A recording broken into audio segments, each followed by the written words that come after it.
magandang araw. So, nagre-ready na ako ng aming dinner for tonight.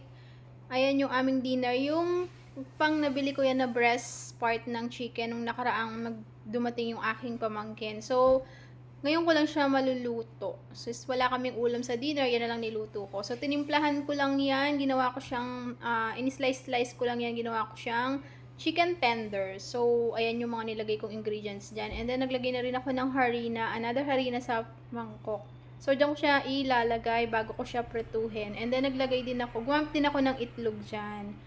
So, para crispy yung ating chicken tenders.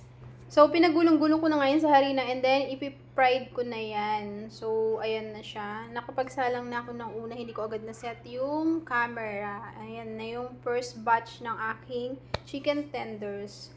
Yan, ipiflip natin yan after na mag-golden brown yung kanyang unang side.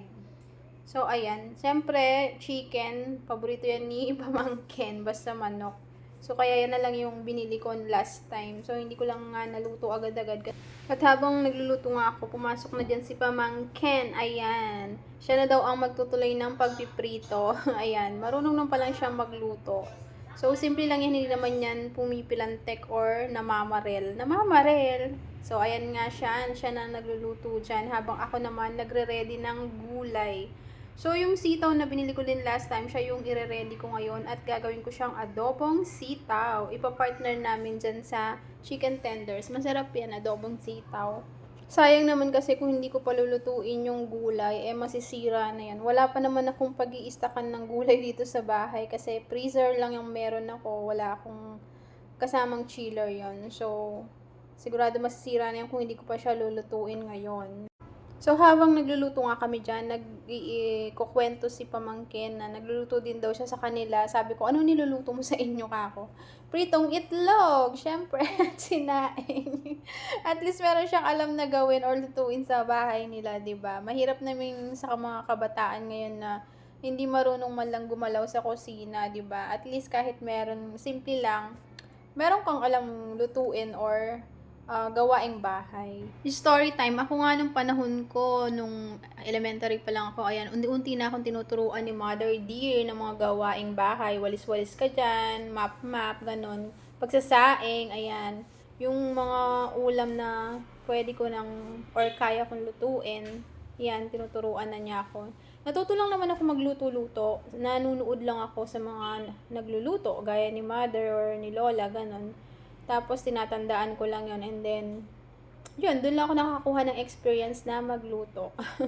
So, habang naghihiwa nga ako dyan, tinatawanan ako ni pamangkin. Kasi, ayan, umiiyak na ako dyan. Pwede na daw ako mag-artista.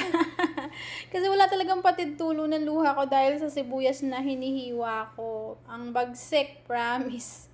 Luhaan ng person. So, ayan na yung mga nahiwa ko, 'di ba? And then, ayan si pamangkin, tuloy pa rin sa kanyang pagpiprito ng chicken tenders. Ayan, very easy at madali lang naman gawin at lutuin ng chicken tenders. So, malapit na nga siya matapos mag-prito-prito dyan. And then, isusunod ko nang lutuin yung gulay. So, magigisa na ako dyan ng sibuyas, bawang. Inuna ko yung sibuyas kasi madaling masunog yung bawang. So, next nun is ilalagay ko na yung konting hiniwa kong chicken na galing dun sa breast part. So, ayan din yung isasahog ko para magkalasa naman yung adobong sitaw. So, ayan, kami lang ni Habi yung kakain ng gulay na yan for sure. Kasi pihikan yung aking pamangkin. Mostly naman sa mga kabataan ngayon, no, ang pihikan nila lalong-lalo na pagdating sa pagkain ng gulay. Ang hirap nilang pakainin. Yun pa naman yung masustansya at kailangan ng ating katawan. So, yan, luto na. Kain na tayo. So, sa maghapon nga pala niyan, wala kami naging ganap ni pamangkin masyado. Ayan, kasi napagod nung nakaraang araw, dumating sila and then nag-ready rin naman ako dito sa bahay. So, natulog lang kami dyan halos maghapon. Yun. And then, ayun nga, pagdating nga ng hapon paggising, oras na ng dinner. So, sabi ko, mag-ready na ako magluto ng dinner namin para agad kaming makakain. Oh, so tama ako, 'di ba? Hindi mo siya kumain ng gulay. Ang pamangkin talaga, no. So puro chicken lang yung inulam niya lang. So ayun lang yung naging ganap namin. Salamat sa panonood. See you sa next vlog. Bye.